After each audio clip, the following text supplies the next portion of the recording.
so that when I talk really loud and I get louder, it doesn't start crackling and hissing to the point that you can't even understand what I'm saying.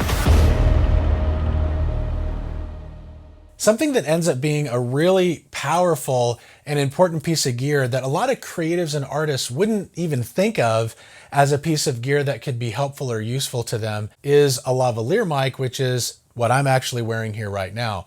Just to give you an immediate example of the impact and the difference that this makes, I'm going to go ahead and turn it off right now so you can hear what my voice sounds like without it. And if you were recording a video or something where you were trying to promote your art or just actually come off as a legitimate artist, right? What an incredible difference it makes to listen to you on the video like this or like this, where it sounds so much better.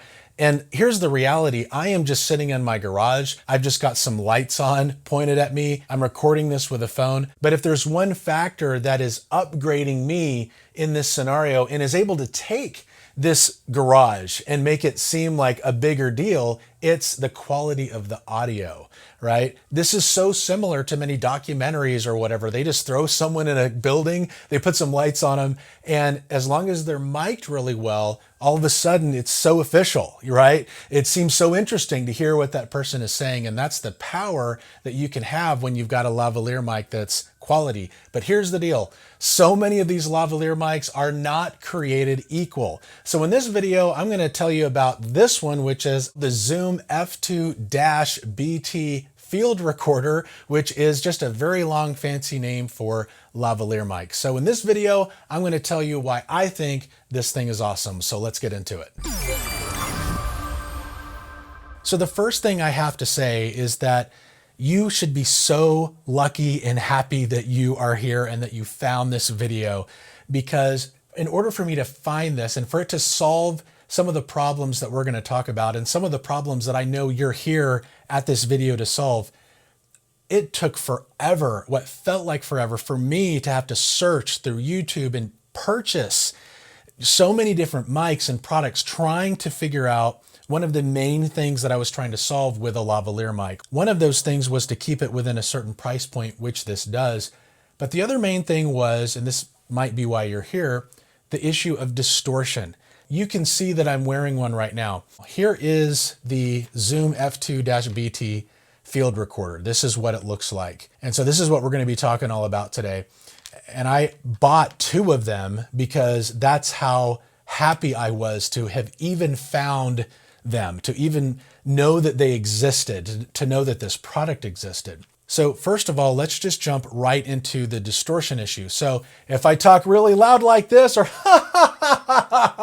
I want to laugh and say something and get really excited, we all know what normally would happen there with something like this. These are some of the typical $20, $30, $40, $50 mics. I even tried the Rode one, which is like 60 bucks, and they all had that same problem of distortion. Why is that? Well, I'm not the science guy, and I know you're not here to get into the science either, but the main answer, the simple answer, is this little piece right here. Somewhere, somehow in this, there's some kind of limiter, there's some kind of feature in here that is taking care of that peaking that's happening for the distortion, so that when I talk really loud and I get louder, it doesn't start crackling and hissing and start sounding horrible to the point that you can't even understand what I'm saying. Fun fact. So they've put this same technology in like iPhones, at least the iPhone, I don't know, there might be others as well. But if you were to do that same thing in the mic in your iPhone, they've built that same feature in the mic as well. If you used the voice memos app on here to record yourself, you could do that same thing. You could talk normal in here and then talk really loud and go, ha ha ha ha. And the same thing would happen here where it would control it, which is amazing. So that's just a fun fact. Whatever's built into this is also built into your phone. So you could use, your phone for that as well and enjoy that same feature. But, at 40 bucks, 50 bucks, 20 bucks, I guess there's just not enough money in order to have that built into this, because look, it's just the mic and the wire. With this, when you purchase this, you not only get the mic, which first, let's just show you that real quick. What's great about it is it's got this kind of rotating feature. It's got this little area that you can clip, just like I've got it on my shirt right here. So I can do this and I can do this, and however I want to clip it on and hide the wire whatever direction, if I want to put it on a tie, whatever. So that's really nice. This is like a nice, real flexible thing that can allow you to do just about anything that you want. It's got this kind of rotating feature there. Now let's talk about this. Now, you're going to see that I've got some other things here, some other doodads, and I'm going to have links to all of this. Now, when you buy the Zoom recorder, it just comes with the lavalier mic and this little bass unit here. And this also has a nice little belt clip feature on it as well. I never use that. I always just put it in my pocket. And that's what I'm doing right now. I'm running it down through my shirt and I have this in my pocket. So let me walk you through this and why I have chosen to purchase some of these other things. First of all, let's go ahead and turn it on. And it takes a second to actually turn on. You're going to get this blinking light. Now, what's nice about it is how simple it is. But there's also a few little things to know, little issues to know because of how small it is. So first of all, I know I'm good to go because I have the green light. One thing I've noticed is that as the battery drains down, this will eventually turn like yellow, the bottom light. The bottom light will start turning like yellow and then maybe kind of orange. And then when it gets to red, that means it's about to switch off, which I have experienced that. Like I've pushed this to its limit to see how long the batteries would last. That's the one thing that's kind of a FYI that's kind of like, oh man, I wish that wasn't that way type thing about it, is the batteries. Now, I have a couple batteries here, so let's talk about this. One thing I learned about this is you need alkaline batteries. And what's good about that is that's the norm. If you go to Home Depot or Lowe's, or I'm sure Walmart as well, pretty much everything's going to be an alkaline battery. It's going to be on the package, and it also says it on the battery. But I learned this the hard way because I had these older batteries that are non-alkaline batteries. This is how I learned what I'm about to tell you here, is there are some devices and products that require an alkaline battery to function because it pulls, I guess, a stronger current from the battery, and it's required. So I noticed when I put these non-alkaline batteries, and I didn't know any of this at this point, and I had to go through this confusion, like, why isn't it working? What's going on? And ultimately, that's what I learned, is some devices require alkaline batteries to work. This is one of them, and you have to use an alkaline battery with this. So that's a good thing to know. I also got this case and this battery case for backups, and here's why I needed backup batteries. So you basically need to watch this light as you're using this. Now, you will get a lot of use out of this. I haven't figured out the exact amount, but it's many, many, many hours. I'd say you'd get 30 hours out of it, maybe 20 to 30 before you're at risk. And that's probably even being conservative. I'm sure you can get more. But you're going to be able to see it because this is going to start to turn yellow and then it's going to turn red. And just so you know how you get the battery out, it's like a clip thing. You have to use pressure. You open this up and there's the batteries. So there will come a point where once this turns red, it'll just shut off. But here's what's interesting that I noticed about this is even though the device shuts off at that point and stops working, there's actually still plenty of juice in the batteries. So I guess it requires a certain amount of power in the battery itself as well. Like it was almost above halfway for sure. Like let's test these batteries. These batteries had been sitting in there for a long time. And this is the other little thing that I use. Like I said, I'll have links to every single little doodad and stuff below the video. But see, I'm testing this battery. Now, prior to recording this video, I turned this on and it was like it was dead. And this battery was in it. Well, see, look at the power. It's like definitely past halfway. It's almost still in the good mark. So you think to yourself, I wish it would just still keep using the battery power from this. But I guess it can't the way that it's designed. It needs a minimum amount of power to even work. Maybe that's part of the limiter that it has to solve the distortion issue. Maybe that's part of that. But I'm just giving you a heads up that this is normal. You should expect this. And every single time that I have to take the batteries out of this because this is indicating that the batteries are dead, when I put those batteries in a battery tester like this, it shows that they still have plenty of charge, but that doesn't matter because I can't use them anymore with this, and I have to use them for something else down the road, like a TV remote or something. Okay, so that's why I keep a spare set of batteries, and I also have this little case. I got this at Home Depot, so I'll either put a link to the one at Home Depot or something similar to it. But I just wanted a protective case because I will go out and do handyman jobs, and I'll mic myself up and make a video doing the handyman work. So I wanted a hard case that could protect this, somewhat delicate device. And I keep the batteries in there, and I have that there, and I can just close it up and I'm good to go. So that's just something I came up with. It doesn't come with it. I just came up with that as a solution for how I like to use it. And really just anytime you're gonna take it anywhere, it's nice to keep it protected, right? Okay, so let's keep talking about this. Now, to be honest, these 4 buttons, I have never used these, and I've never needed to use these. Now, this also has a Bluetooth feature, which is something I've never needed to use. And Bluetooth and connecting through the internet with a device like this is something personally for me that I never want to do. I love relying on the hardwired scenario that this provides. I don't want to rely on the internet or Bluetooth or something that could easily fail. Like, I'm recording this video right now, and I love having the security that I've got a wire coming from this mic. It's being recorded into this little box, which I have one of these in my pocket. And I just know I'm good, right? I don't have to worry about something dropping, because I think we can all imagine how horrible that would be if you are doing a gig or you're making a video and you've got all the lights set up and you got everything ready to go, and then you spent the time, and then because of some kind of drop, then you lost everything and you had to do it all over again because you didn't get the audio. Now, I'm not saying that this is bad with Bluetooth or bad with internet. I'm just saying that's a feature, no matter how good this is, that I just never want to use. So I've never used the Bluetooth feature on this. That's just a personal preference. And so I'm not exactly sure how that works because I have my own reasons why I don't want to use it.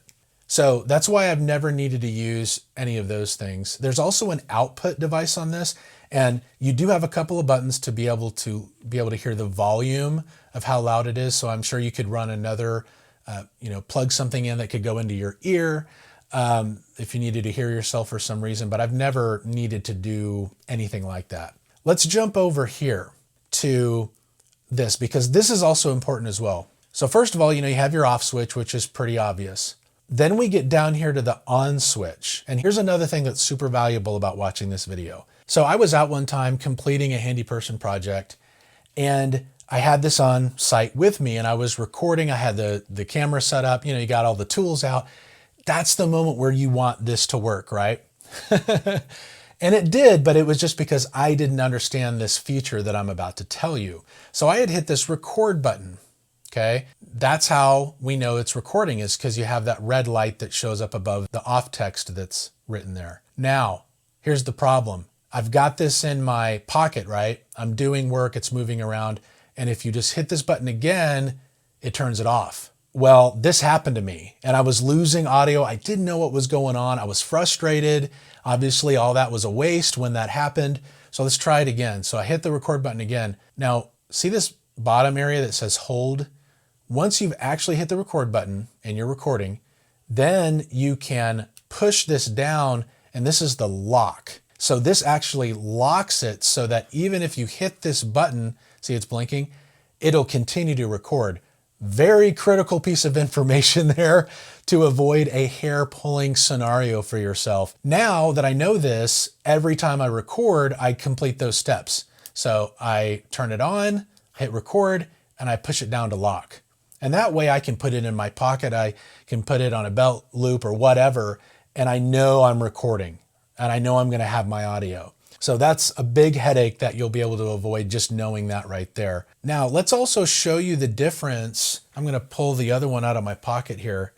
This will help you see the battery scenario. So this one is the one I'm actually recording that's connected to my shirt. And you see how that light there is kind of a yellowish. So that's an indication that's telling us our batteries are starting to go down.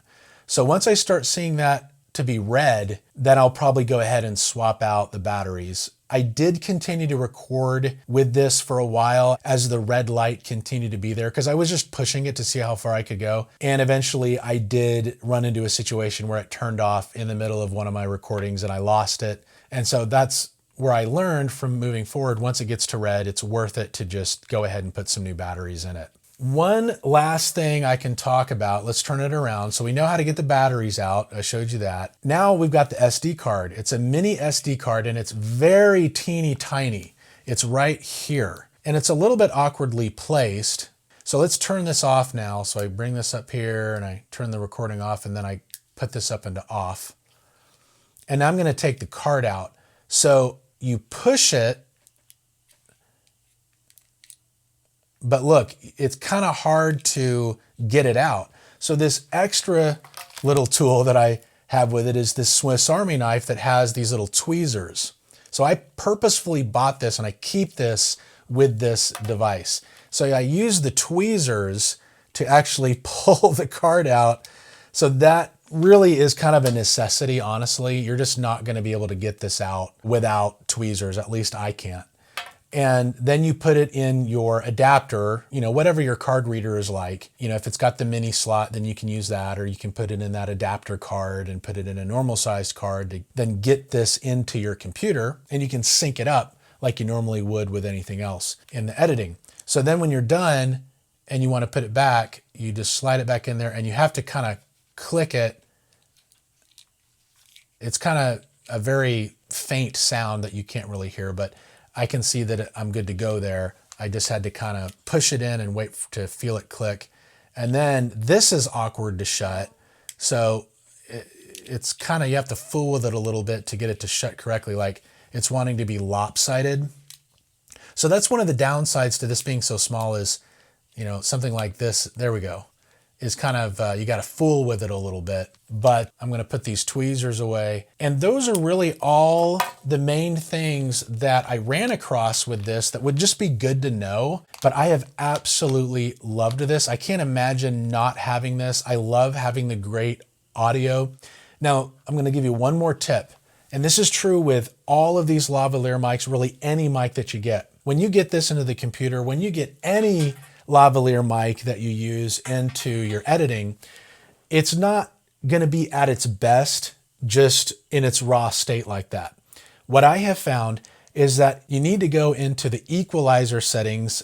I do this in Final Cut, but there is a little section, there's an area with the audio where you can go do some additional fine tuning, and you're just going to use your ear to do this. You're going to push some of those knobs up and down, and you're going to hear the voice kind of come out more clearly and be able to hear it better. And then you're going to notice when you push some other knobs, it kind of sounds like you're in a bucket or you're, have a blanket over the voice or something.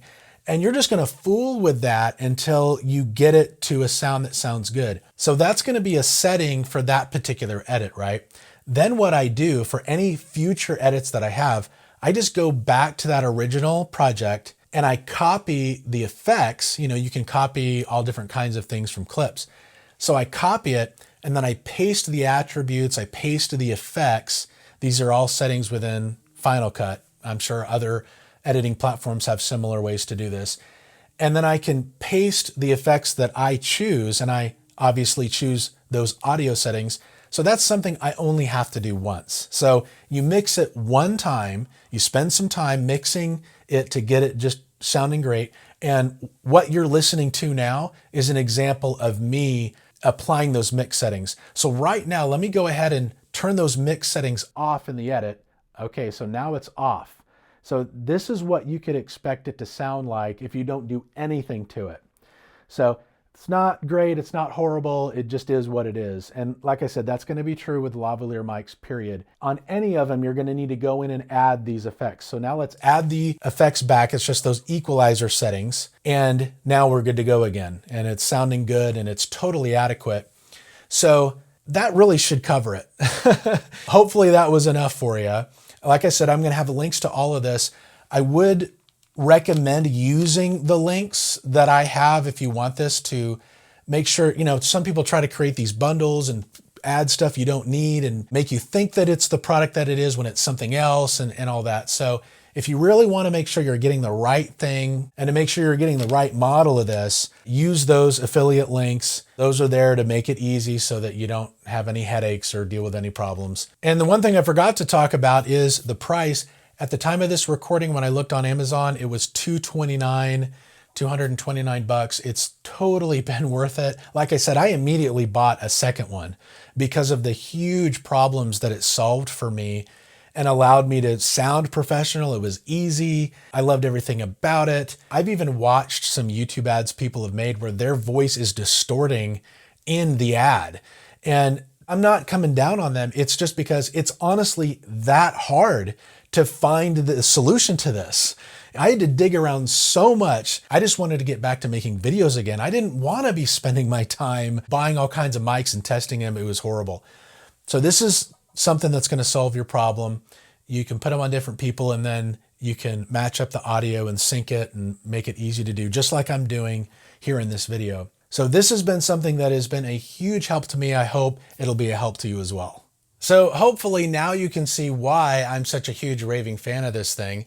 But one other thing that may be very present in your life right now is just the general struggle as a creative or artist relating to wondering how you're even going to be able to move forward with your particular dream or goal as an artist, right? If you're like most artists, you're kind of counting on someone else. You're thinking someone else is going to be the hero. Someone else is going to come into the picture and discover you and make you famous. And one day they're going to see all your talent, right? Well, the problem is how many artists feel that way. And unfortunately, I don't know if there's enough fairy godmothers out there running around with magic wands to just be granting wishes. So I would recommend to you that that is not an approach that you want to be taking anymore. You want to find out how you can become your own hero. You want to be the hero of your own story. The hero you're looking for is the hero that you need to become, right, as an artist. And so how do you do that? You've got to basically become your own investor. So we need to take the creative and artistic skills that you do have, and we want to pair that with an in-demand service, something out there that is related to your skills. And there absolutely is something related to your skills that customers will pay big money for, that has demand. They will appreciate it, and they actually want to pay creatives and artists to do these things. That is what worked for me. That was the path that made it all work out for me, and I was able to become my own investor. That was so huge for me, and I know how big of a deal this would be for every artist out there. So I created something called the Artist Survival Kit that explains how this works. It's very simple, it's very straightforward, and it's a lot of fun to watch. This is an answer that is ready and waiting for you right now. So if you want to check that out, I've got a link to that in the description below. Otherwise, I hope this video helped you in some way. Every video on this channel is designed to help creatives and artists in some way, shape, or form. So I hope you'll subscribe, and I'll see you on the next one.